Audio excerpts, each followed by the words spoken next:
আদরের ঠাকুরপো, আবার আমার জীবনের শেষ প্রহরের ছন্নছাড়া মন পথ হারিয়ে চলে এলো নতুন এক মন কেমনে। তখন তুমি ছিলে অন্য মানুষ, আমার প্রাণের মানুষ তো শুধু আমারই ছিলে তখন। তোমার দ্বিতীয়বার বিলেত যাওয়ার কথা উঠতেই একা থাকার যন্ত্রণার ভয়ে আমি চেষ্টা করলাম আত্মহত্যার। মরলাম না, কিন্তু তৈরি হলো আমার নতুন বদনাম, নতুন লজ্জা। আমার পক্ষে ঠাকুরবাড়ির পরিবেশ অসহনীয় হয়ে উঠল। আমি তোমার নতুন দাদাকে নিয়ে চলে এলাম চন্দননগরে। সেখানে ভাড়া করা হলো নীল ব্যবসায়ী মোরান সাহেবের বিরাট কুঠিবাড়ি। সেখানেই উঠলাম আমরা দুজনে। বুঝলাম দুজনেও একা হওয়া যায়। তোমার নতুন দাদা থাকেন তার নিজের জগতে, আর আমি তোমার জন্য সারাক্ষণ দুঃসহ মন কেমন নিয়ে, আমার নিজস্ব বেদনা ও অপমান বোধ নিয়ে নির্বাসিত থাকলাম আমার জগতে। তোমার জাহাজ চলল তোমাকে নিয়ে মাদ্রাজে। সেখান থেকে শুরু হবে তোমার দ্বিতীয়বার বিলেত যাত্রা। কিন্তু বিলেত গেলে না তুমি।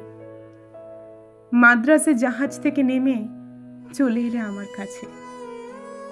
ঠাকুরপো, তুমি এলে, আমার শরীর মনে জোয়ার এলো। মনে হলো পৃথিবীটা কি সুন্দর। আমার হৃদয় বাড়িয়ে ফিরল নির্বাসন থেকে। কিন্তু কেন তুমি গেলে না ঠাকুরপো? পাছে ঠাকুর বাড়ির মহিলা মহলের বিষাক্ত পরিবেশে একাকিত্বের যন্ত্রণা সহ্য করতে না পেরে আমি আবার আত্মহত্যার চেষ্টা করি, তাই তো? তুমি ফিরে এলে আমার আশ্রয় হয়ে, কিন্তু বাঁচাতে কি পারলে আমাকে? আমার প্রেমই আমার নিয়তি, তুমি বাঁচাবে কিভাবে?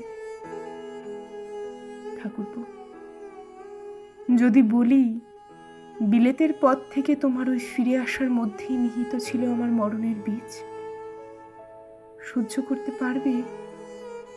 না না, আমি চলে যাওয়ার পরে কোনো রকম অপরাধ বোধে ভুগে কষ্ট পেও না তুমি। কষ্ট দিও না তোমার একরত্তি নতুন বউটিকে। হে আমার ভাগ্য। তোমার তো কিছু করার নেই। তোমার ভালোবাসাই তো তোমাকে টেনে এনেছিল আমার কাছে। বাকিটুকু তো তোমার আমার নিয়ন্ত্রণের মধ্যে ছিল না। ঠাকুরপো, তোমার অনেক আগে আমার প্রেমে পড়লেন কবি বিহারীলাল চক্রবর্তী। তিনি তোমার নতুন দাদার বন্ধু। তার সূত্রেই বিহারীলাল আসেন এ বাড়িতে। বন্ধুত্ব হলো আমার সঙ্গেও। আমি ছিলাম তার গুণমুগ্ধ পাঠিকা, শ্রোতা। তিনি শুধু তার নতুন লেখা আমাকে শোনাতেই ভালোবাসতেন না, ভালোবাসতেন আমার হাতের রান্না খেতে।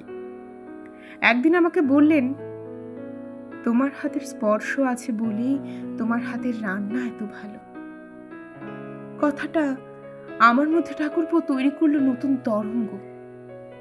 এমন কথা এ বাড়িতে কারো মুখে আগে কখনো শুনিনি। তোমার নতুন দাদার জন্য তো আমি কত নতুন নতুন রান্না করি। তিনি সেই রান্না খেয়ে কোনোদিন আমাকে আমার আঙুলের স্পর্শের উল্লেখ করেননি। এই দেখো, বিহারীলালের কথা বলতে গিয়ে একটু বাড়াবাড়ি করে ফেললাম আমি। তোমার কথাটা ভুলেই গেলাম। ঠাকুরপো, তুমি তো কতবার আমাকে বলেছ, আমি যেদিন সামান্য লঙ্কা দিয়ে তোমার জন্য মেখে দিই পান্তা ভাত, সেদিন আর কথা থাকে না। সে তো আমার অঙ্গুলি স্পর্শের গৌরব ঠাকুরপো, তাই না? একদিন বিকেলবেলা বিহারীলাল এলেন, যেন আমার সঙ্গে কথা বলতে। তখনও তোমার নতুন দাদা কাছারি বাড়িতে নিচের তলায়, আমি ছিলাম নির্জন।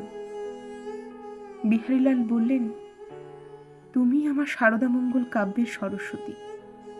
তিনটি প্রেরণার স্রোত এসে মিশেছে আমার শারদামঙ্গলে। তিনটি স্রোতই হলো বিরহের স্রোত: মৈত্রী বিরহ, প্রীতি বিরহ, সরস্বতী বিরহ। তুমি বসে আছো সেই তিন বিরহ স্রোতের কেন্দ্রে। ঠাকুরপো, বিহারীলালের কথাটা যে খুব খুব ভালো বুঝতে পারলাম তা নয়, কিন্তু বুকের মধ্যে কেমন যেন একটা করতে লাগলো। দেখলাম বিহারীলালের চোখ আবেগে ছলছল করছে। বুঝলাম আমাকে ভালোবেসে উনি কষ্ট পাচ্ছেন। ওর জন্য কষ্ট হলো, আবার ভালোও লাগলো। ঠাকুরপো, আমাকে ভালোবেসে আমার বিরহে কেউ কষ্ট পেতে পারে না। বিহারীলালের কথায় কেন যেন আচ্ছন্ন হয়ে গেলাম। সেই সময়ে আমি একটি আসন বুনছিলাম, কার্পেটের আসন। যখনই একলা লাগতো, কাজ নেই হাতে, সময় কাটাবার উপায় ছিল ওই আসনটির কাছে ফিরে যাওয়া। মনে মনে চাইতাম এই আসন বোনার কাজটি যেন কোনো দিন শেষ না হয়। তোমার নতুন দাদা ঘরে আসেন যান, দেখেন খাটের এক কোণে বসে আমি আসন বুনি। কোনোদিন জিজ্ঞেস পর্যন্ত করেননি কার জন্য এই আসন। আসন বোনার কাজটির মধ্যেও যে মিশে যেতে পারে মন, ভালোবাসা, এসব কথা তার মনে উদয় হয়নি হয়তো কখনোই। সেদিন বিহারীলালের কথা শোনার পরেই কি যে একটা কাণ্ড ঘটে গেল মনের মধ্যে। যে মানুষটির মধ্যে তৈরি হয়েছে আমার করস্পর্শের জন্য এমন আকুল আকাঙ্ক্ষা, তাকে এমন কিছু একটা উপহার দিতে মন চাইল, যার মধ্যে চিরদিন থেকে যাবে আমার মন, আমার ভালোবাসা, আমার হাতের ছোঁয়া। দৌড়ে আমার ঘরে এসে ওই আসনটির কোণে বুনতে শুরু করলাম বিহারীলালের নাম। কদিন পরে আসনটি তুলে দিলাম আমার প্রিয় কবির হাতে। সেই দিন আমি প্রথম অসতী হলাম ঠাকুরপো, কারণ ওই আসনটিই ছিল বিহারীলালের প্রতি আমার প্রেমপত্র। আসনটি উনি দু হাতে বুকের কাছে জড়িয়ে ধরে অনেকক্ষণ তাকিয়েছিলেন আমার পানে। আমি লজ্জায় ওর চোখের দিকে তাকাতে পারছিলাম না। আমার মধ্যে যে একেবারেই কোনো অন্যায়বোধ ছিল না তাও নয় ঠাকুরপো, কিন্তু সেই পাপবোধ, অন্যায়বোধ ছাপিয়ে উঠেছিল আমার এত বছর ধরে চেপে রাখা অভিমান, ছাপিয়ে উঠেছিল আমার ভালোবাসা। সেদিন থেকে আমার প্রতি বিহারীলালের ব্যবহারও গেল বদলে। তিনি চোখ তুলে তাকাতেই পারতেন না আমার দিকে। ক্রমে আমাদের বাড়িতে আশাও কমিয়ে দিলেন। তবে যখনই লিখতেন নতুন কোনো কবিতা, চলে আসতেন আমাদের সাহিত্য সভায়। অনেকেই থাকতেন সেই মজলিসে। অবশ্যই থাকতেন তোমার নতুন দাদা, থাকতেন মেজবউ ঠাকুরন। কিন্তু আমার মনে হতো, হয়তো আরো অনেকেরই মনে হয়েছে একই কথা, বিহারীলাল শুধু আমারই জন্য লেখেন তার প্রেমের কবিতা, শুধু আমাকেই শোনান। সভায় উপস্থিত বাকিদের কথা তার বোধহয় মনেই থাকে না। তুমি তখন বিলেতে। ক্রমে আমার মধ্যে তৈরি হলো এক গভীর অভাববোধ। কিসের অভাব? সবই তো আছে, তবু অভাববোধ, বিষণ্ণতা, মন কেমন। ঠাকুরপো, মন কেমন তোমার জন্যে। তোমার চিঠি আসে বিলেত থেকে, আসে তোমার কবিতা। আমার মন, আমি বুঝতে পারি ধীরে ধীরে সরে যাচ্ছে বিহারীলালের জগৎ থেকে তোমার জগতে। কেন এমন হচ্ছে তাও বুঝতে পারি আমি। এক সময় তোমাকে বলতাম, ঠাকুরপো, তুমি কোনোদিন বিহারীলালের মতো লিখতে পারবে না। শুনে তুমি যত না দুঃখ পেতে, তার চেয়ে অনেক বেশি বেড়ে যেত আরো ভালো লেখার ঝোঁক। বিহারীলালের মতো লেখা নয়, তার প্রভাব মুক্ত অন্য রকম আরো ভালো লেখা। আমি তখনই বুঝতে পেরেছিলাম তোমার প্রতিভা জাতগ্রতে আলাদা, কিন্তু জানতে দিইনি তোমাকে। জানতে দিয়ে পাছে তোমার মাথা খেয়ে বসি। তোমার বিলেত থেকে আসা চিঠিগুলি আমাকে প্রথমে বুঝিয়ে দিলেও বিহারীলালের জগতের অনেক দূরে, অনেক বাইরে পা ফেলেছ তুমি। বুঝতে পারলাম ঠাকুরপো, তুমি অনেক দূরের যাত্রী। তোমার এ যাত্রা থামার নয়। যতই তুমি এগোবে ততই পিছিয়ে যাবে তোমার সামনে দিগন্ত রেখা। বুঝতে পারলাম তুমি অনন্তের পথিক। ঠাকুরপো, জোড়াসাঁকোর বাড়ির 4 দেয়ালের মধ্যে এক বিপন্ন বন্দিনী আমি। তবু পাড়ি দিতে চেয়েছিলাম তোমার সঙ্গে, হতে চেয়েছিলাম তোমার সহযাত্রিনী। কখন আসবে বিদেশ থেকে তোমার চিঠি? শত বাধা ডিঙিয়ে অবশেষে পৌঁছবে আমার হাতে। তোমার প্রবাসের পত্রের জন্য সারাক্ষণ অপেক্ষা করত মন। তোমার কোনো কোনো চিঠি যত ভালো লাগতো, ততটাই না, তার চেয়েও বেশি কষ্ট দিত আমাকে। আজ মনে হচ্ছে তুমি আমাকে কষ্ট দেওয়ার জন্যই লিখতে। বিহারীলাল কখনো আমাকে এইভাবে কষ্ট দিতে পারতেন না। তিনি আমাকে ছাড়া আর কোনো নারীর কথা ভেবেছেন বলে তো মনেই হয় না আমার। প্রেমের ব্যাপারে তিনি নিতান্ত সেকেলে। তুমি ঠাকুরপো ততটাই আধুনিক। ভালোবাসার মেয়েটিকে তোমার জীবনে অন্য নারী সঙ্গের কথা বলে তার মধ্যে ঈর্ষা জাগিয়ে তুমি আধুনিকতার আনন্দ পাও। এ স্বভাব তোমার, একনিষ্ঠ বিহারীলালের নয়। তোমার এই স্বভাব আমাকে দুঃখ দেয়। আবার এই স্বভাবই আমাকে তোমার দিকে অমোঘ টানে টেনেছে। যত তুমি অন্য নারীর কথা আমাকে জানিয়েছ ইশারায়, ইঙ্গিতে, ততই মনে হয়েছে তোমাকে সব দিক থেকে নাগপাশের মতো জড়িয়ে ধরে সম্পূর্ণ গ্রাস করে ফেলি। আজ সেই নাগপাশ থেকে তোমাকে চিরমুক্ত করে দিয়ে যাব। আমাকে তুমি ভুলে যাও ঠাকুরপো। ঠাকুরপো, ইংল্যান্ড থেকে আমাকে লেখা তোমার একটি চিঠি আমার চোখের সামনে রয়েছে। একটির পর একটি এইরকম চিঠি আমার যন্ত্রণা। আমার একাকিত্ব বাড়িয়ে দিল একদিকে, অন্যদিকে আমার হৃদয়ে আর কারো জন্য এতটুকু জায়গা রাখলো না। সবটুকু জিতে নিল তোমার চিঠি। তুমি হয়ে দাঁড়ালে আমার জীবনের একমাত্র অধীশ্বর। কবি বিহারীলালকে এতদিনে বড্ড শিকেলে লাগতে লাগলো আমার। দেখলাম তোমার সঙ্গে তার কোনো তুলনাই চলে না। তিনি আস্তে আস্তে নিঃশব্দে ঝরে গেলেন আমার জীবন থেকে। আবার দেখো, খেই হারিয়ে চোখের সামনে প্রবাস থেকে লেখার তোমার এই চিঠিটা থেকে কত দূরে সরে এলাম। সেই চিঠিতে তুমি লিখেছ, প্রাণের নতুন বৌঠান। সেদিন ফ্যান্সি বলে অর্থাৎ ছদ্মবেশী নাচে গিয়েছিলাম। কত মেয়ে পুরুষ নানা রকম সেজে গুজে সেখানে নাচতে গিয়েছিল। প্রকাণ্ড ঘর, গ্যাসের আলোয় আলোকীর্ণ, চারিদিকে ব্যান্ড বাজছে। 600-700 সুন্দরী সুপুরুষ। ঘরে 9 স্থানং তিলধারেত। চাঁদের হাট তো তাকেই বলে। এক একটা ঘরে দলে দলে স্ত্রী পুরুষ হাত ধরাধরি করে ঘুরে ঘুরে নাচ আরম্ভ করেছে, যেন জোড়া জোড়া পাগলের মতো। এমন ঘেঁষাঘেঁষি যে কে কার ঘাড়ে পড়ে ঠিক নেই। একটা ঘরে শ্যাম্পেনের কুরুক্ষেত্র পড়ে গিয়েছে। মদ্য মাংসের ছড়াছড়ি, সেখানে লোকারণ্য। এক একটা মেয়ের নাচের বিরাম নেই।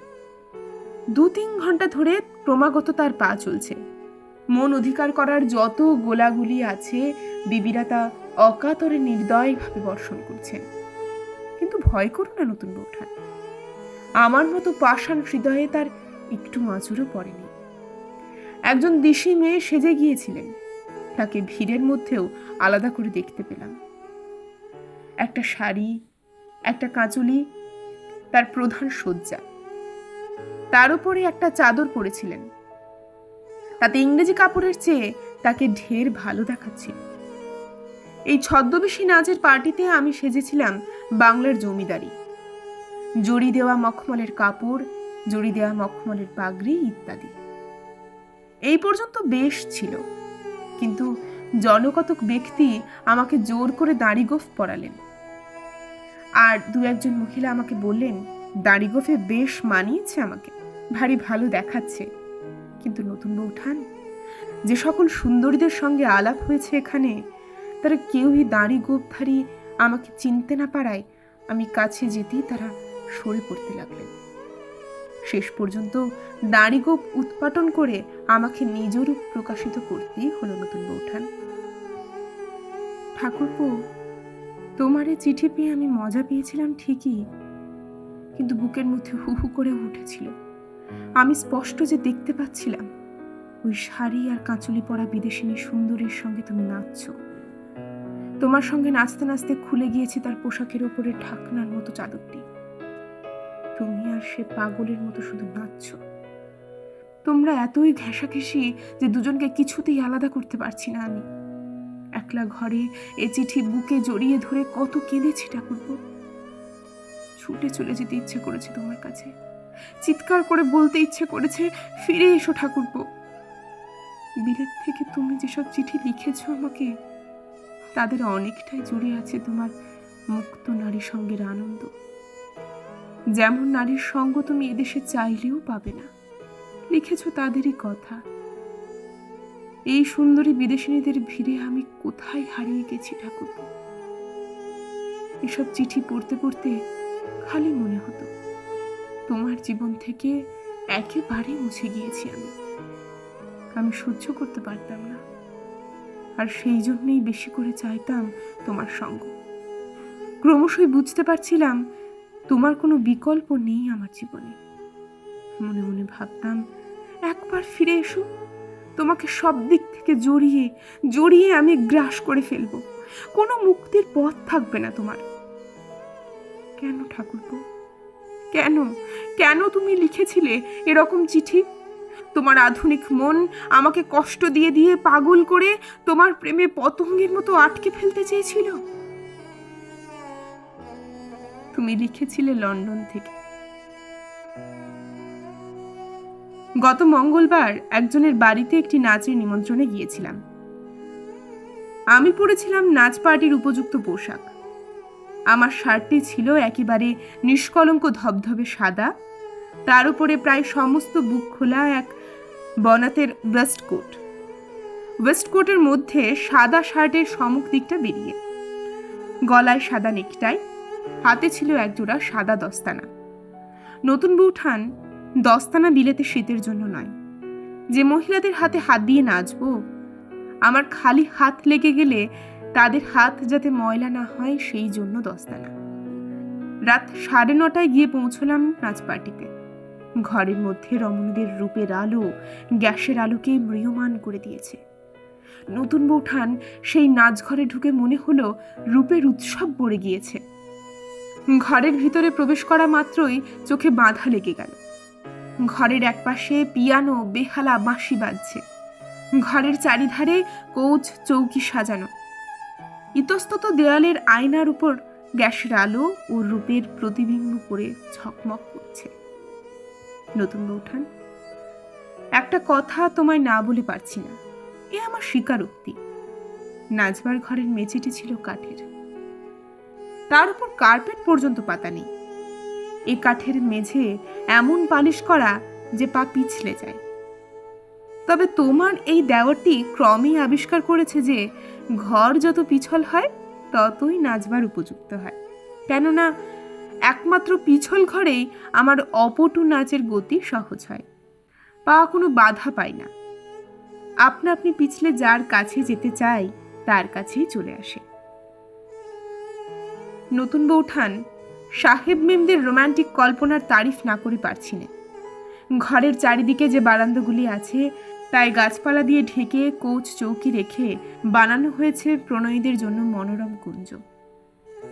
এর বেশি আর বলছি না, বাকিটুকু তুমি কল্পনা করে নিতে পারো। নাচতে নাচতে ক্লান্ত হয়ে পড়লে ওই মনোরম প্রেমকুঞ্জেই বিশ্রামের উপযুক্ত জায়গা। বিশেষ করে বয়স যাদের অল্প, তাদের জন্যই ওই প্রেমকুঞ্জের বিশেষ আয়োজন। এই প্রণয় কুঞ্জেই আকস্মিক দেখা পেয়েছি তাকে দেখে একেবারে চমকে উঠেছি আমি। এই শত শ্বেতাশ্বিনীদের মধ্যে একটি ভারতবর্ষীয়া শ্যামাঙ্গিনী সে। দেখেই তো আমার বুকটা নেচে উঠল। তার সঙ্গে কোনো মতে আলাপ করার জন্য ব্যস্ত হয়ে উঠলাম। কতদিন শ্যামলা মুখ দেখিনি। সত্যি বলছি বউঠান, তোমার মুখটা, তোমার চোখ দুটো, তাই এই শ্বেতাশ্বিনীদের দেশে বারে বারে মনে পড়ে। তবে এই শ্যামাঙ্গিনীর মুখটি তোমার মতো নয়। এর মুখে আমাদের বাঙালি মেয়েদের ভালো মানুষই নম্রভাবে মাখানো।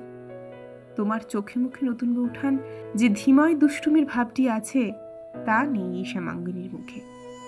মেয়েটির চুল বাঁধা আমাদের দেশের মতো।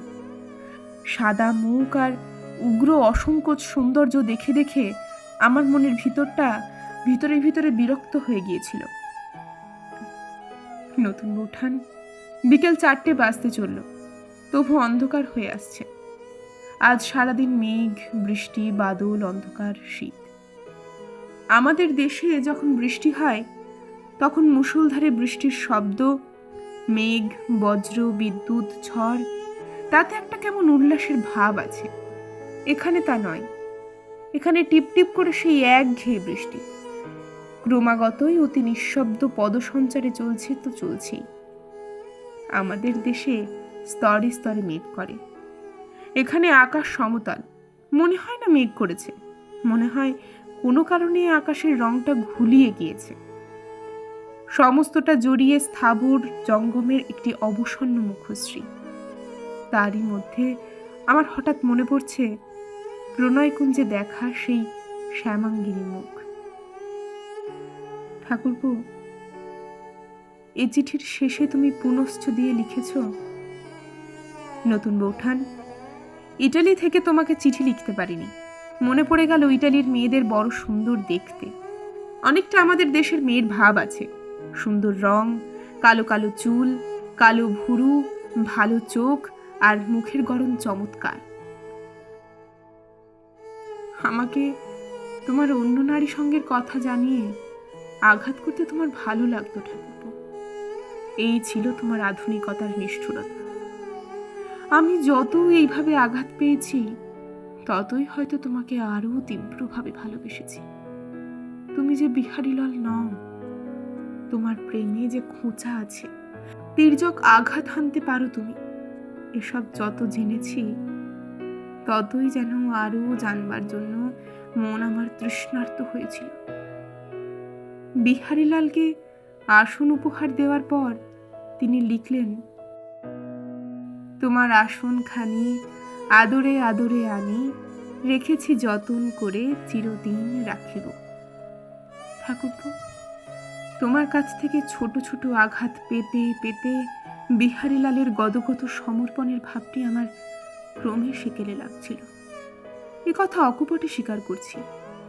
কিন্তু তুমি যখন সুদূর বিলেত থেকে বিদেশিনীদের রূপের কথা লিখতে, তখন আমার বুকের মধ্যে ঈর্ষার যন্ত্রণাও অনুভব করেছি। কি যে ভয় করতো আমার, তুমি যদি আর আমার না থাকো, কি নিয়ে থাকবো আমি ঠাকুরপো? ঠাকুরপো, একলা থাকতে থাকতে আর নানা রকম গঞ্জনা শুনতে শুনতে একসময় ভাবতে শুরু করেছিলাম, এই রকমই মেয়ে মানুষের জীবন। তোমার নতুন দাদা মাঝে মধ্যে আমায় ঘোড়ায় চড়িয়ে গড়ের মাঠে নিয়ে যেতেন বটে, তবে সেটা ছিল তার বড় মানুষের খেয়াল। আমার মনের খবর, আমার গভীর কিছু চাহিদার খবর তিনি রাখতেন বলে মনে হয় না। তুমি যে এই বিলেত থেকে ফিরে এলে ঠাকুরপো, অন্য সুর বাজল আমার জীবনে। কেন যে তুমি আমার জীবনে এইভাবে উজানের মতো এসেছিলে? তুমি ওইভাবে মহা সমারোহে আমার জীবনে না এলে তোমার চলে যাওয়াটা আমাকে এতখানি নিঃস্ব করে দিত না।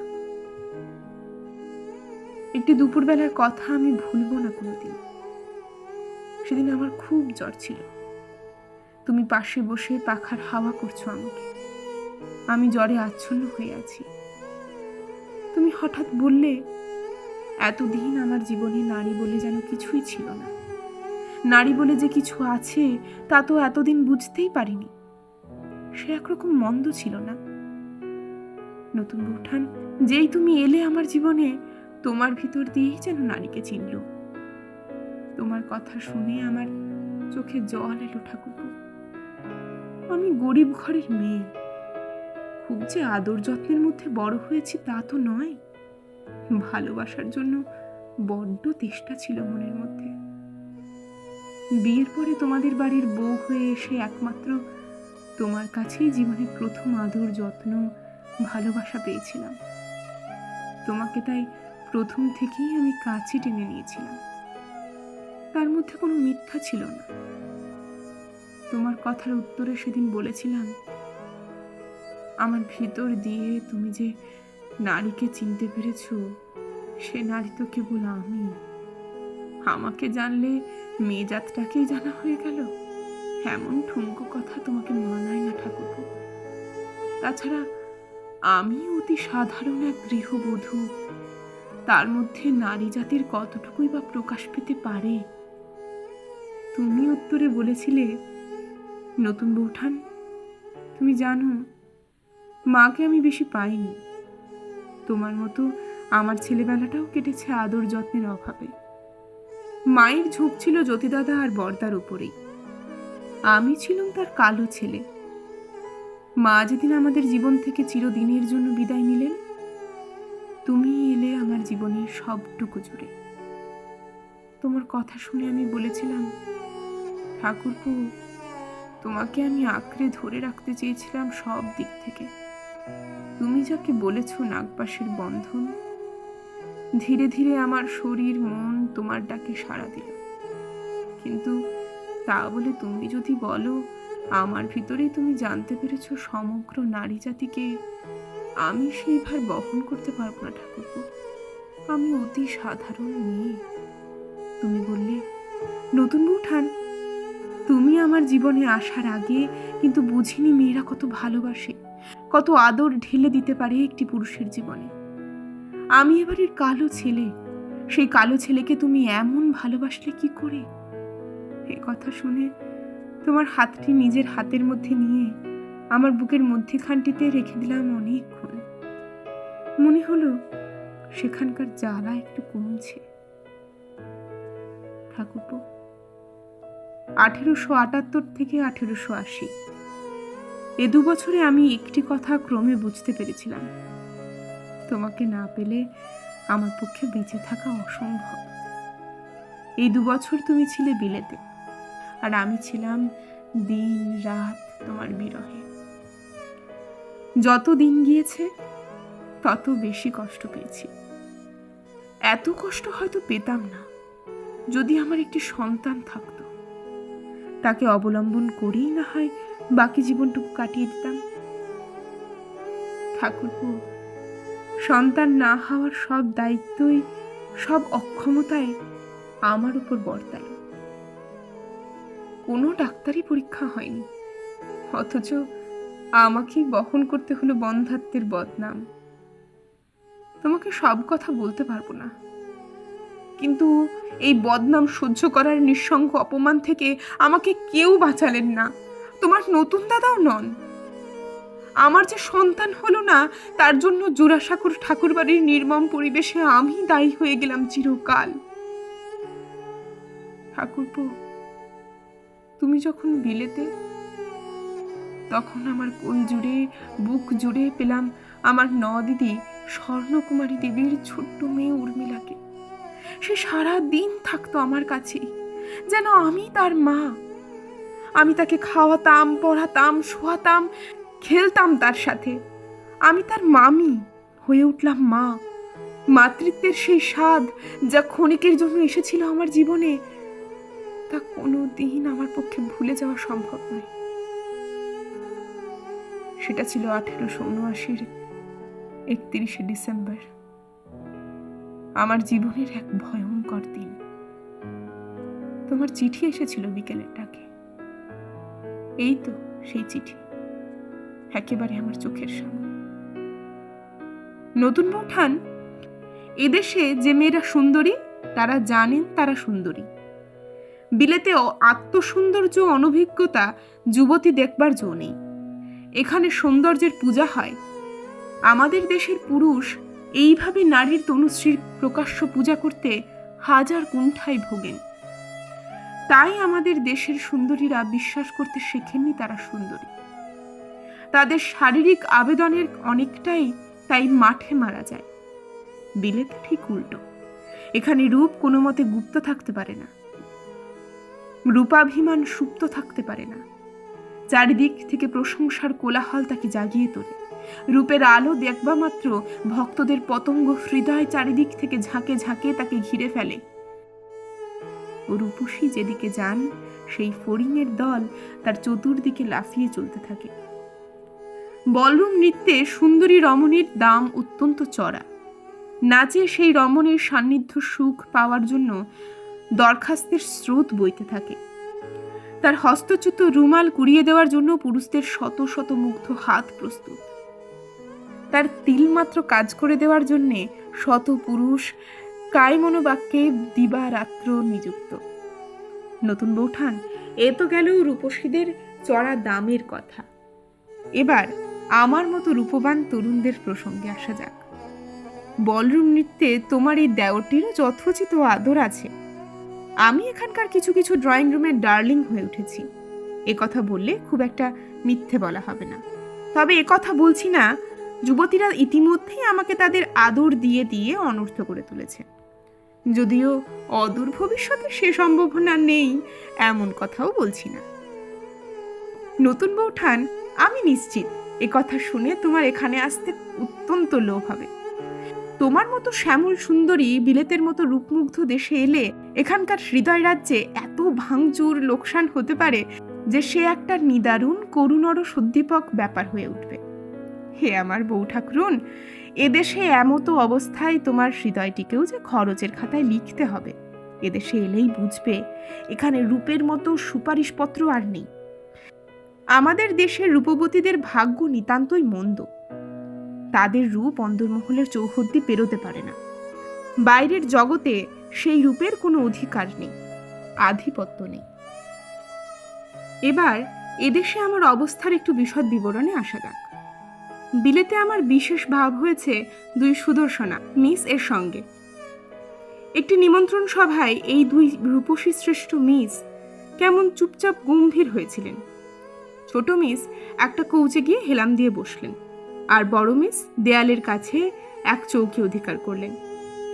এদের এই গম্ভীর্যের কারণ হয়তো এই যে আমি ছাড়া ঘরে আর কোনো যুবক ছিল না।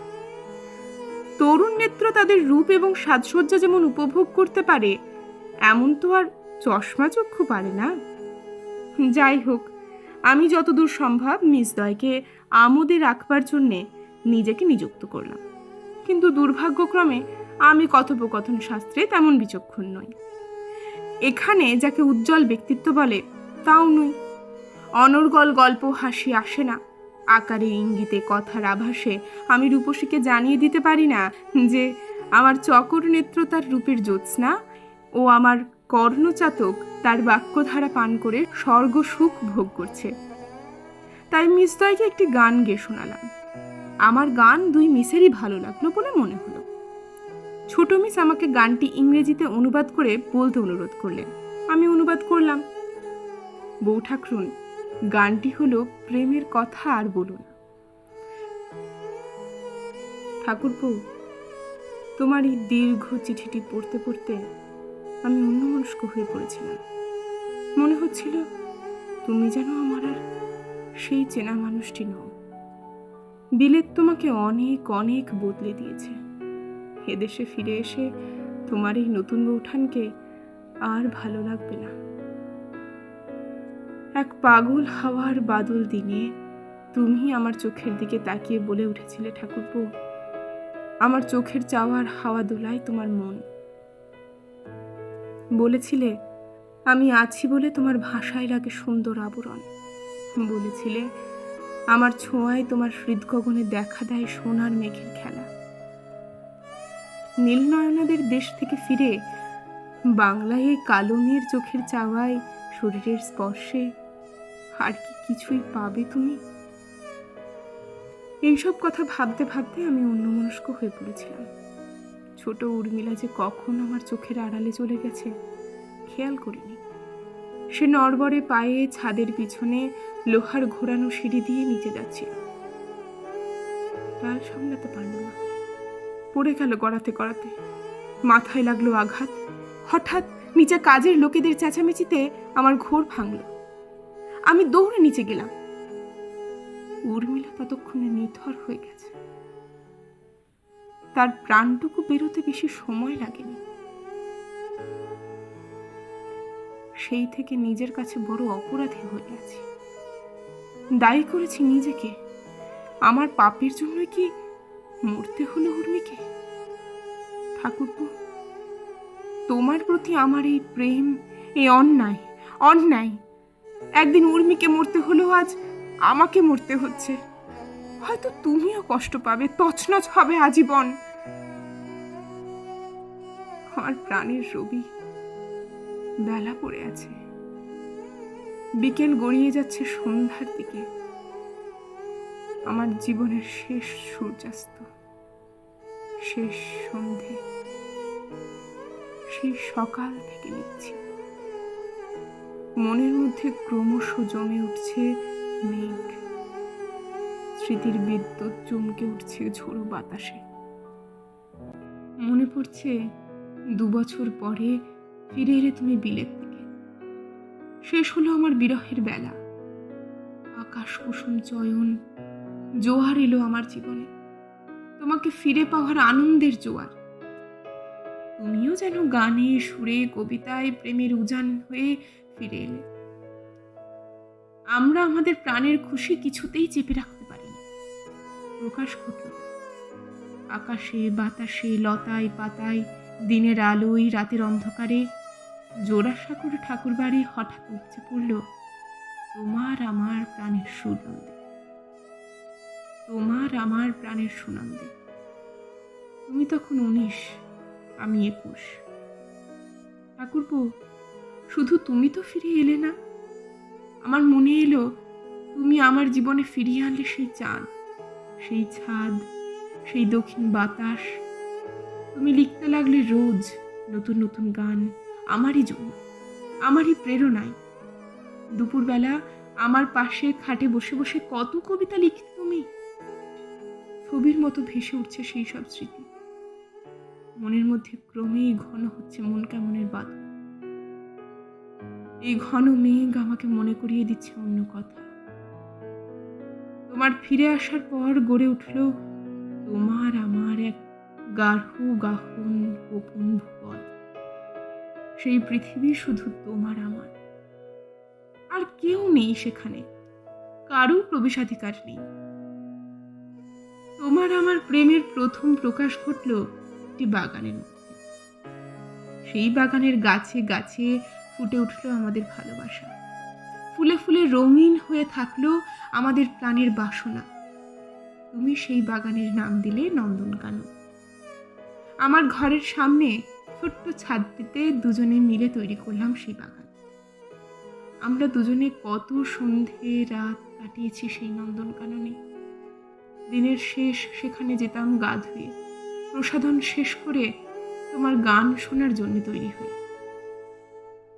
সেখানে পাততাম মাদুর, মাদুরের উপর তাকিয়া খোপায় লাগাতাম বেলফুলের মালা, বেঁধে দিতাম তোমার কবজিতে বেলফুলের রাখি, আর বেলফুলের একটি গড়ে মালা ভিজে রুমাল দিয়ে ঢেকে দিতাম রূপোর রেকাবিতে।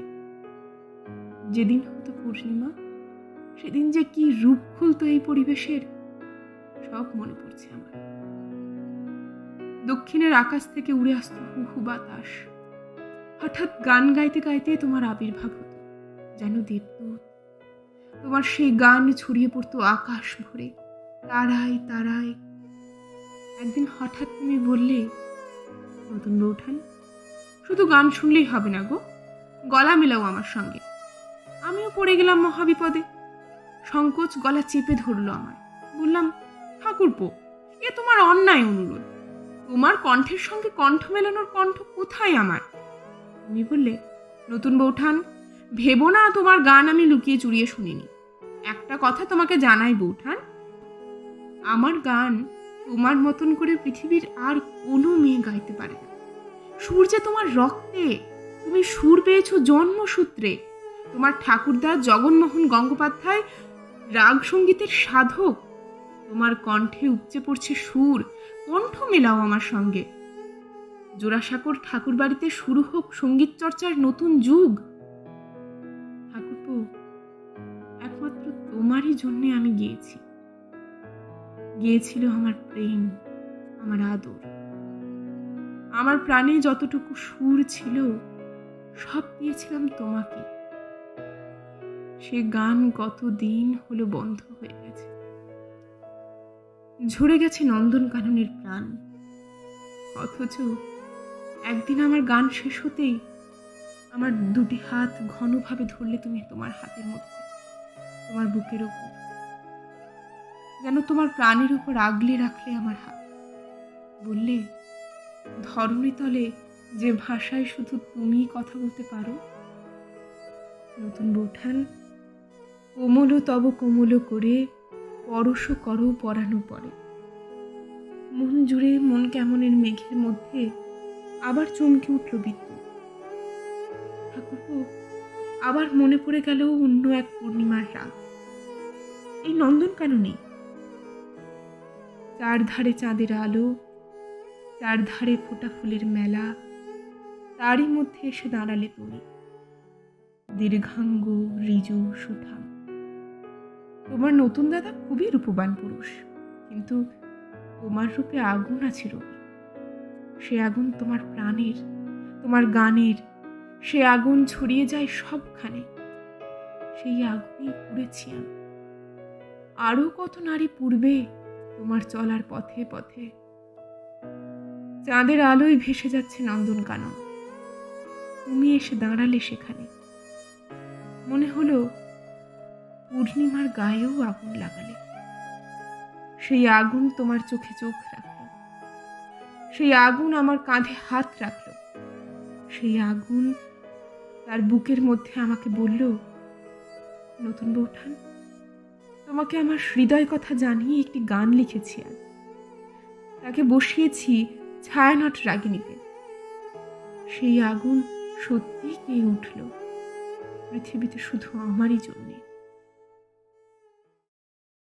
তোমারে করিয়াছি জীবনের ধ্রুব তারা, এ সমুদ্রে রবি, আর কভু তোমার কণ্ঠে গান আমার শেষ মুহূর্ত পর্যন্ত শুনবে আমার বিশ্বাসহীন বিক্ষত হৃদয়।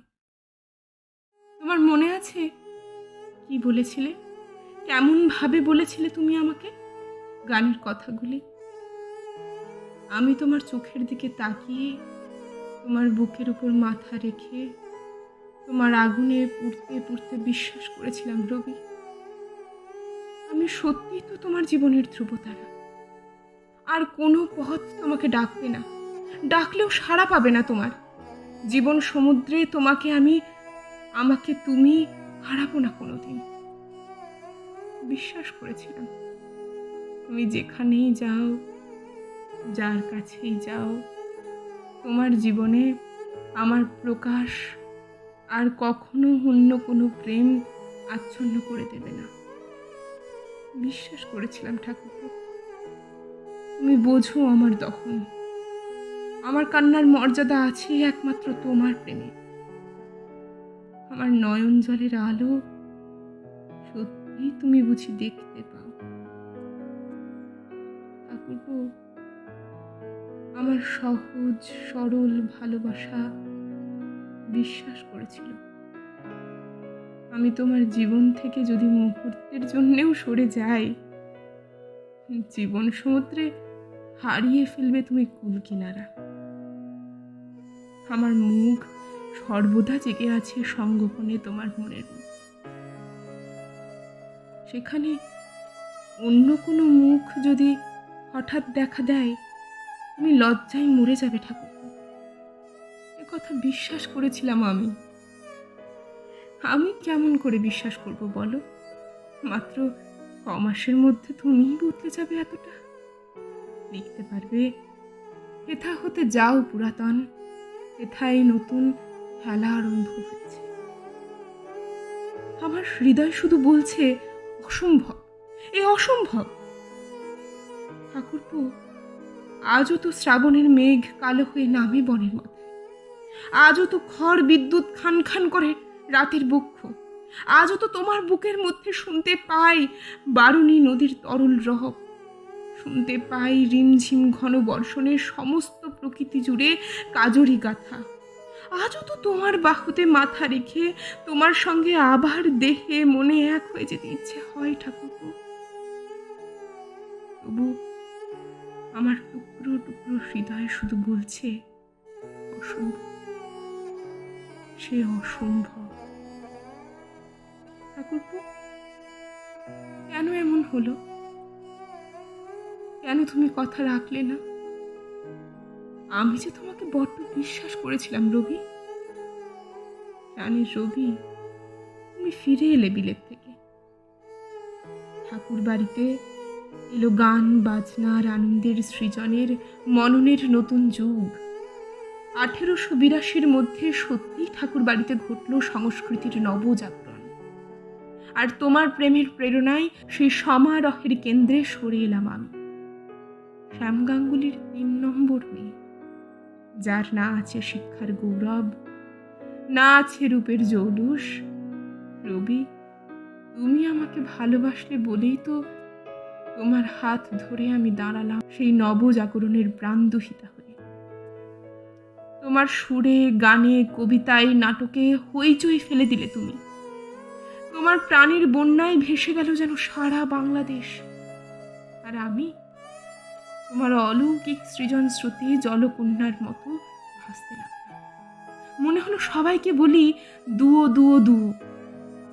তুমি একদিন বাড়ির থিয়েটার মঞ্চের পর্দার আড়ালে আমার কানের লতিতে ছোট্ট কামড় বসিয়ে বললে, নতুন বৌঠান, তুমি আজ থেকে বঙ্গ মজলিসের মুখ্যী রানী। এ তোমার পাকা আসন, জেনে রেখো। এতদিন যিনি কেন্দ্রে ছিলেন, যিনি তার বিলিতি শিক্ষা দীক্ষার গৌরবে ভেবেছিলেন এটিই তার পাকা আসন, তিনি মেজবৌ ঠাকুরুন। ঠাকুরপো, যেদিন জ্ঞানদানন্দিনীর চোখে দেখলাম আগুন, রাগ, অভিমান, ঈর্ষার আগুন, যে আগুন ক্ষণে ক্ষণে বর্ষিত হতে লাগলো আমারই ওপর, সেদিন যে ভয় করেনি তা নয়। মনে হয়েছিল এ বাড়িতে যদি কেউ আমার সর্বনাশ চান তো তিনি। তবু তুমি ছিলে আমার একান্ত আশ্রয়, আমার পরম ভরসা। আমি সবাইকে দেখিয়ে দিতেও চেয়েছিলাম যে মেয়েটিকে ওরা কোনো দিন দিলেন না ঠাকুর বাড়ির যোগ্যতার মর্যাদা, যে মেয়েকে অপমানিত হতে হয়েছিল পদে পদে, সেই মেয়েই পারল ঠাকুর বাড়ির ভাবনা ভুবনের চাবিটি তার আঁচলে বাঁধতে। তুমি আমার হাত ধরেছিলে বলেই আমার সমস্ত সাধারণত্ব পেরিয়ে আমি উত্তীর্ণ হয়েছিলাম ইচ্ছা পূরণের এক অলিখিত।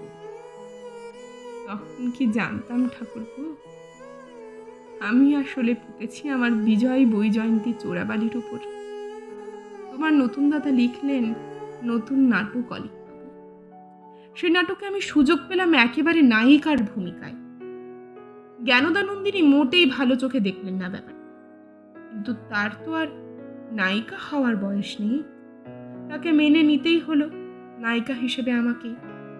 তাই প্রিয় দেওর নতুনকে তিনি নিশ্চয়ই 2-4 কথা বলেছিলেন আমার বিরুদ্ধে, কিন্তু তেমন কোনো কাজ হয়নি তার কথায়। কিন্তু ওই নাটকে আমার প্রেমিক অলিকবাবুর ভূমিকায় যে তুমি, আজ চিরকালের জন্য চলে যাবার দিনে মনে হচ্ছে সেটা ছিল একটা সূক্ষ্ম ফাঁদ, এবং আমি সেই ফাঁদে পা দিয়েছিলাম। নিজের সর্বনাশ আমি নিজেই ডেকে এনেছি ঠাকুর। তোমাদের কারো গায়ে কোনো আঁচড়, কোনো আঁচ লাগবে না কোনোদিন। সেদিন বিকেলবেলা চলছে অলিকবাবু নাটকের মোহরায় উপস্থিত স্বয়ং নাট্যকার। এসেছেন মেজবৌ ঠাকুরুন নিজে, চেয়ারে বসেছেন তিনি। তার পায়ের কাছে হাঁটুতে হেলাম দিয়ে আমার সামনে। বোঝা যায় তাদের বসার ভঙ্গি থেকে তাদের নিবিড় অন্তরঙ্গতা। ইতিমধ্যে প্রায় প্রতিদিন নাটকের মোহরা দিতে দিতে, প্রায় প্রতিদিন তোমার প্রেমিকার ভূমিনয় অভিনয় করতে করতে ক্রমশ আমিও ভুলতে শুরু করেছি যে আমি তোমার নায়িকা শুধুমাত্র এক সন্ধ্যের মঞ্চে, তার বাইরের সব ফাঁকা। কিছুতেই তা হতে পারে না। আমি তো তোমার সঙ্গে অভিনয় করিনি ঠাকুরপো। সত্যি তো অত মানুষের সামনে মঞ্চের উপরে সেদিন আমার হৃদয়ের বড় মাল্য পরিয়ে দিয়েছিলাম তোমার গলায়। আমার সর্বনাশের পথে সেই দিনই পা ফেলেছিলাম নিশ্চিত। মহড়ায় মেজবৌ ঠাকুরুন আর আমার স্বামীকে ওইভাবে বসে থাকতে দেখে মাথায় দপ করে জ্বলে উঠেছিল আগুন। দেখলাম মেজবৌ ঠাকুরুন আমার দিকে বাজ পাখির মতো তাকিয়ে আছেন। তখনও বুঝতে পারিনি আমি তার শিকার।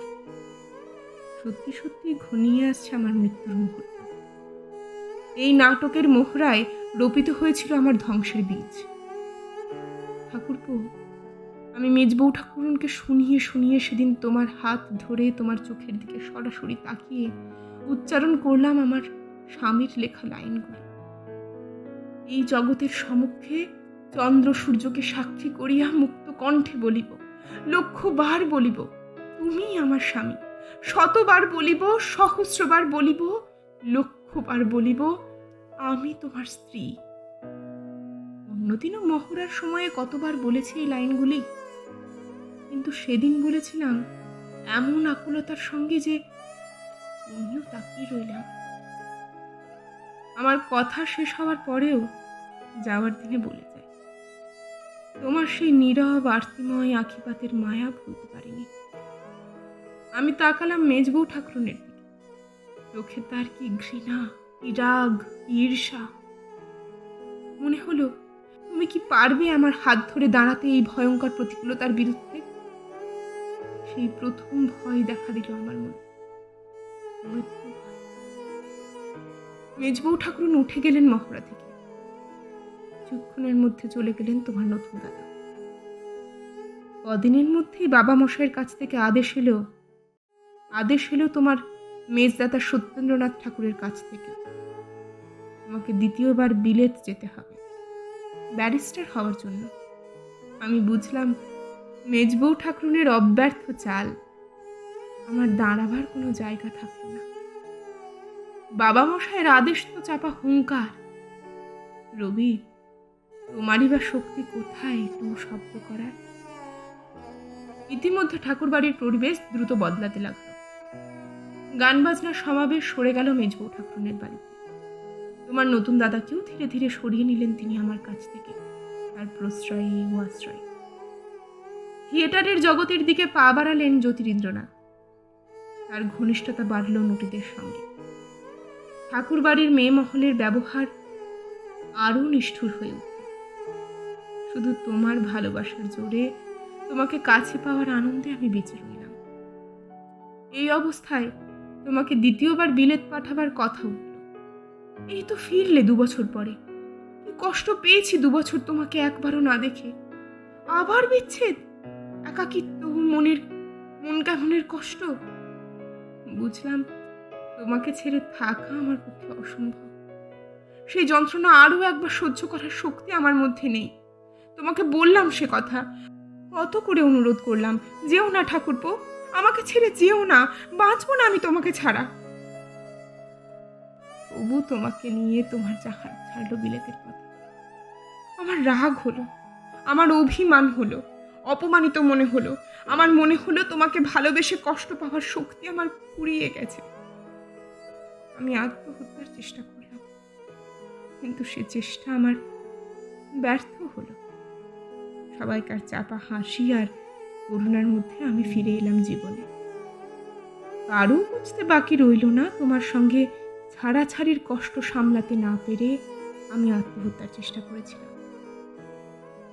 আমার পক্ষে জোড়াসাঁকোর ঠাকুর বাড়িতে আর থাকা সম্ভব নয়, কথা বুঝেছিলেন আমার স্বামী। তিনিই আমাকে নিয়ে গেলেন চন্দননগরে মোরান সাহেবের বাগান বাড়ি।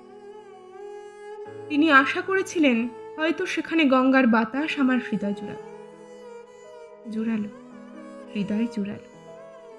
গঙ্গার বাতাস লেগে নয়, যখন ফিরে এলে তুমি, বিলেত না গিয়ে মাদ্রাজে জাহাজ থেকে নেমে সোজা চলে এলে চন্দননগরে। ঠাকুরপো, তোমাকে আবার বুকে জড়িয়ে ধরে মনে হলো কিছুক্ষণের জন্য জীবনের বর্ণ গন্ধ ফিরে এলো। এ কথাও তখন নিশ্চিতভাবে আমি বুঝেছিলাম তোমার এই ফিরে আসার ফল ভালো হবে না। বাবা মশাইয়ের শাসন আমাকে চুরমার করবে, তোমার জীবনও সুখের হবে না। বাবা মশাই বেশিরভাগ সময়েই থাকেন হিমালয়ের পাদদেশে, ঈশ্বর চিন্তায় মগ্ন হয়ে, কিন্তু তার নেপথ্য শাসনেই চলে ঠাকুর বাড়ি। তার বিরুদ্ধে কথা বলার সাহস কারো নেই।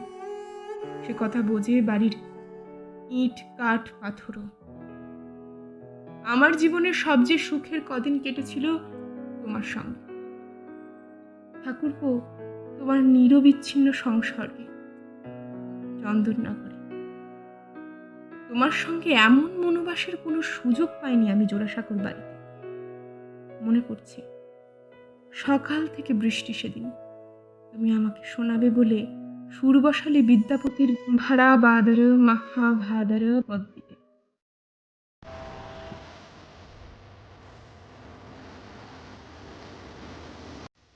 বৃষ্টিতে মুখরিত জলধারাচ্ছন্ন সেই মধ্যাহ্নে আমরা দুজনেই গানে সুরে প্রেমে হয়ে গেলাম খ্যাপার মতো। ঠাকুরপো, তোমাকে কত আদর করেছিলাম মনে আছে তোমার? আমরা দুজনেই গান গাইতে গাইতে বাগানের গাছপালার সঙ্গে সারা দুপুর ভিজেছি। বৃষ্টি যেমন বাগানটিকে আচ্ছন্ন করেছিল, ঠিক ঠিক তেমনি কি আমিও আচ্ছন্ন করিনি তোমাকে? মনে পড়ে তোমার? নাকি নতুন বউ পেয়ে সব ভুলেছ? কোনো কোনো দিন আমরা সূর্যাস্তের সময় নৌকা করে বেরিয়ে পড়তাম। একদিন তুমি বললে, নতুন বউঠান, দেখো দেখো পশ্চিম আকাশে সোনার খেলনার কারখানা একেবারে নিঃশেষে দেউলে হয়ে গিয়ে পূর্ব বনান্ত থেকে চাঁদ উঠে আসছে। আমি বললাম, ঠাকুরপো, এই মুহূর্তে আমি ধরনের সব থেকে ভাগ্যবতী নারী। তোমার মতো পুরুষের সঙ্গে এমন সোনালী সন্ধ্যায় আর কোন নারী কবে কোন যুগে এমনভাবে ভেসে গিয়েছিল বলো? তুমি বললে, ভাগ্যবান তো আমি বউঠান। একটু পরেই আমরা বাগানের ঘাটে ফিরে নদী তীরের ছাদটার উপর বিছানা করে বসব, তুমি আর আমি। তখন জলে স্থলে বিরাজ করবে শুভ্র শান্তি। নদীতে নৌকা প্রায় থাকবেই না, অন্ধকারে তীরের বনরেখা হয়ে উঠবে নিবিড়। কথা শেষ করে ঠাকুরপো তুমি তাকিয়েছিলে আমার দিকে অনেকক্ষণ। আমার হঠাৎ মনে হয়েছিল তোমার আমার ইচ্ছে ছড়িয়ে আছে পশ্চিম দিগন্তে সূর্য ডোবার রঙে। ঠাকুরপো, ঠাকুরপো, সেদিন সূর্যাস্তের রঙের সঙ্গে আজকের সূর্যাস্তের রঙের কোনো মিল নেই। আজ আমার জীবনের শেষ সূর্যাস্তের পরে নামবে নিবিড় অন্ধকার। সে অন্ধকার মৃত্যুর। সেই অন্ধকারের মধ্যে শেষ হয়ে মিলিয়ে যাবে চন্দননগরের সব স্মৃতি। সেই দুজনের কল্পনার রাজ্য, সেই মৃদু হৃদয় কথা, বা দুজনে কোনো কথা না বলে শুধুই নীরবে বসে। সেই ভোরবেলার বাতাস, সেই সন্ধ্যাবেলার গঙ্গা, নদীর ওপর সেই ঘন ঘোর বর্ষার মেঘ, তোমার কণ্ঠে বিদ্যাপতির গান, সব মিলিয়ে যাবে মৃত্যুর নিবিড় অন্ধকারে।